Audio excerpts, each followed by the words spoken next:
Muribadi ko ne ma muribala len sabanga ya muriba jamarala ngo ko si mare jugo lolale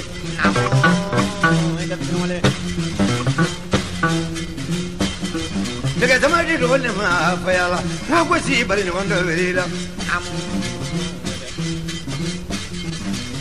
muribali jibile duna dulu gan no bajala ma marudinga ha ko si dulu ne diala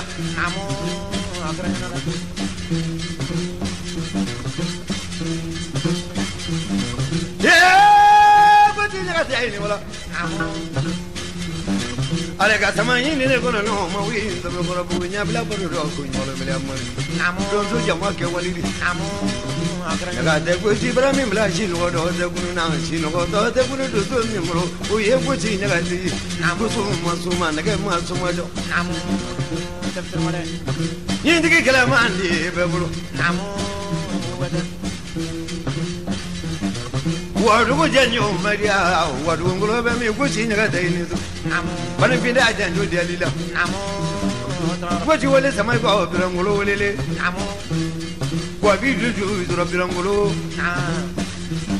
Afana ina ko sama lu nale jamaru ko no. Birangulo le. Kuli ki bilan e ko sama lu yoro iranna.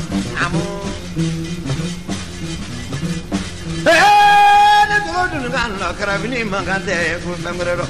Namo,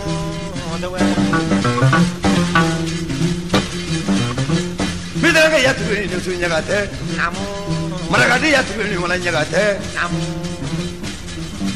ini tu baga teh be. Namo, nyagate kusi nyagate. Namo, kita mau nyokap bambang oleh wehal. Namo, kaki dah kaya jarak ke Brahma oleh Brahma badan dulu bang. Namo, Brahma ni sukulu make fulani. Namo kita jalan terus. Wasi ni Brahma tere to manyole. Namo. Wasi wala sama kela la jine kono. Namo. Ma wasi wala sama kela mbadu babu kono. Namo. Gale ma jade terus sama famu ko kan no gulli terus mala juru kan fe andre. Namo.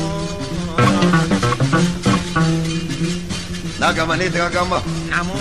Jagate ya tiru ini mula. Namo. Kabola midi suma jagate. Namo. Dunungani ya. Namo. Doja ini mula. Namo. Naga tiru wala. Dramani ne. Namo. Ngajuru mbanya jagate kushi ya. Namo. Kushi wala sama kale lagale. Namo. Kushi wala sama kale wala wa ngala maji. Namo. Gwaji wale sama kale lalli makole. Namo. Gwaji wale sama kale la wedu babu. Ali la buda la wedu babu. Namo.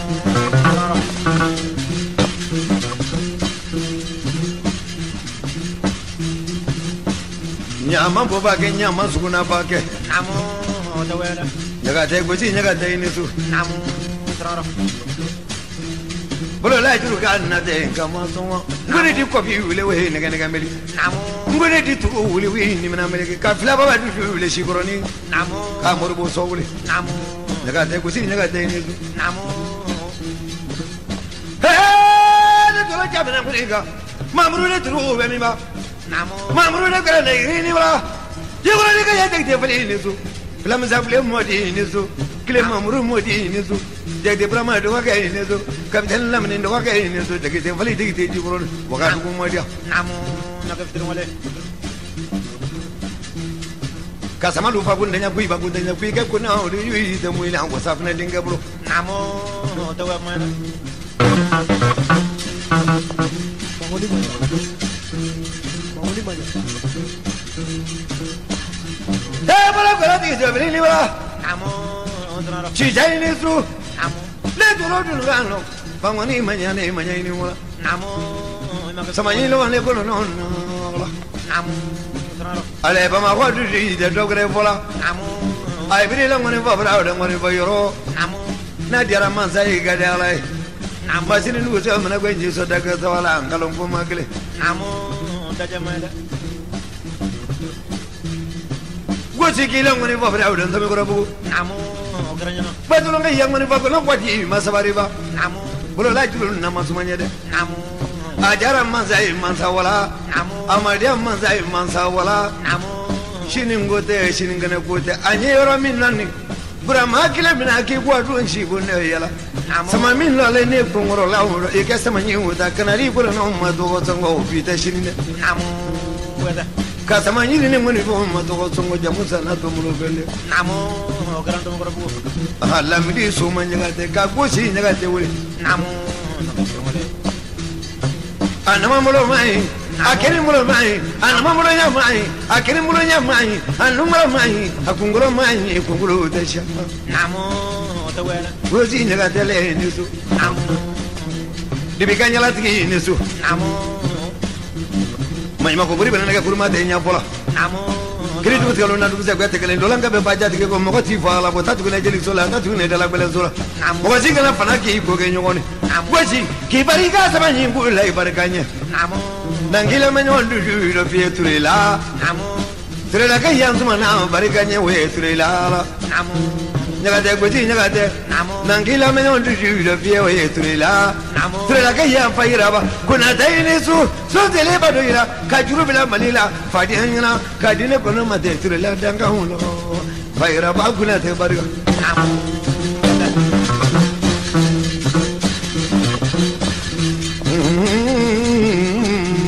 saka basi ni yoko maga namu cina serba bemi moro moro saka valale ka kolenga ya sire fe marole ka nyangri jandu dure namu bokoro ni madia namu daro ka nyamunga ya ba maule nyamu baka sore namu ka fikiri sore wole namu kamare na ba maule kurbali sama namu ita duru ni nami namu kamare na ba maule mare na sama namu bakutiki wile ka mare na sama namu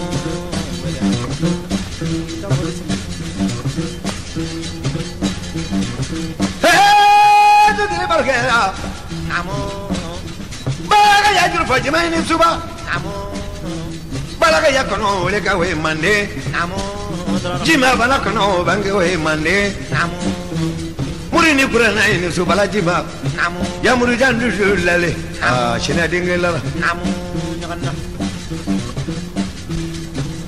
bala jima namu jima ba do nyama mala namu tama bala ke wa do su ni bra kono roba namu tamari do ni la tamalale bala namu tamari do ni la tamalale bala namu kurba ke ya hola ke mambariga namu ka kurban suma na wole namu bala ke ya che folo lale daga te busi daga te bariga namu tana mambugu turu ni so we tana mambariga nye namu tanama be sokolala kama bala lale fladu namu bala ngoro turu la rasigi ni gelara namu tawala ame jandu do lega namu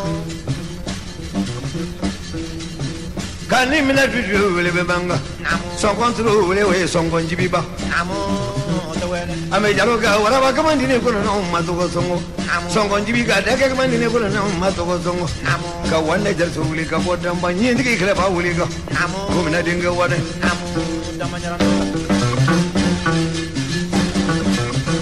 habara mi zati ke jale damba kan na manyira madine kono mate to ko songo namu kamera kala da gura wuli namu ye da gura jale ani wala fara kala da gura aga to manyira madine juro fa kono ma be manga namu wa gari gura ka wuli ga namu ka fati de saulu da gura yadra namu bunu ngeli ya bele ni to namu wada musa bujalo fara bana kan ko min ga ya jira ke seru wuli ngomi namu kamu adili jira ke seru wuli namu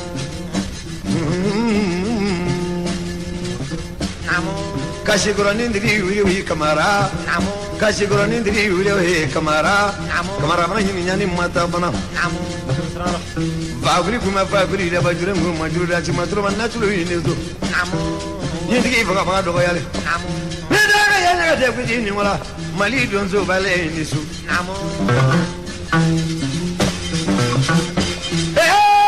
ne jira jira ga fanamare kamiso ne duro dun ga no fanamare kamiso ni wala bama ko dun su ya obran kono do bane fanamare kamiso dun su dun ne politiki la te yoro kono do bane mo fa da buru te se do politiki la nya du nyanyo ale bama ko dun su ya obra che don zai na ta abu ya le wari ko do don zai na ta abu ya le wari ko do obran kono do so ko te di la ngoni bola mo lu yaro a fokun dan ko ni na bama ko ya fa di ha wa diri bama ko ngoni ku chele ne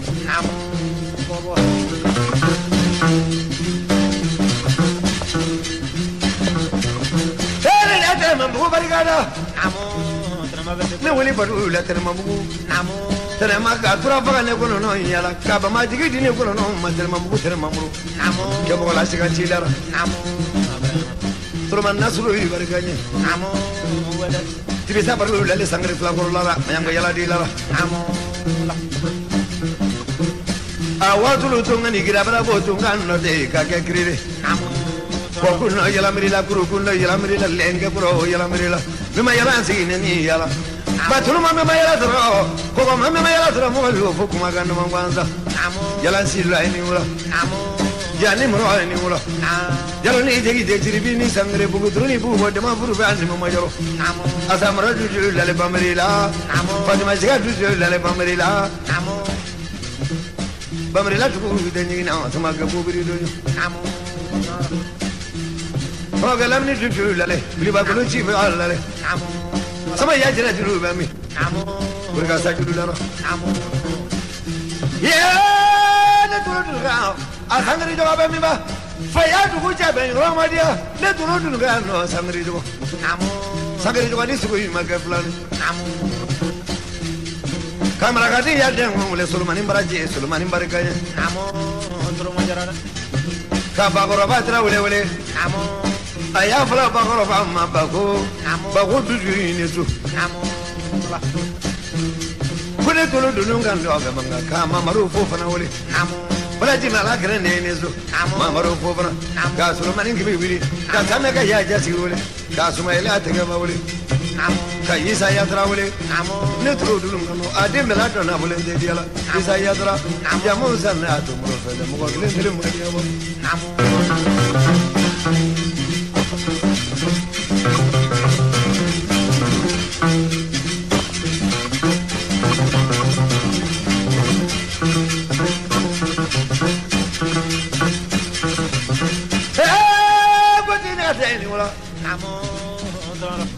Kasama no fa funanya kuiba funanya kasige no fa funanya kuiba funanya kanyamu no fa funanya kuiba funanya kadaga no fa funanya kuiba funanya kamina jalu fa funanya kuiba funanya nyaga te gusi nyaga te ni tu mana sigili yoro min no ni gusi nyaga te samanyi no be no la mana sigili yoro min no ni nyaga te gusi sigidan su ko lo be no Mane tigili yoro minani nyaga te gusi nyamunga su lo beno Mane tigili yoro minani nyaga te gusi waraba tra su lo beno Dadi mna paka kimuna Bula baro su chekiri ginda Nama nama ini ulang gula te ango masuma mo ko klendeli te di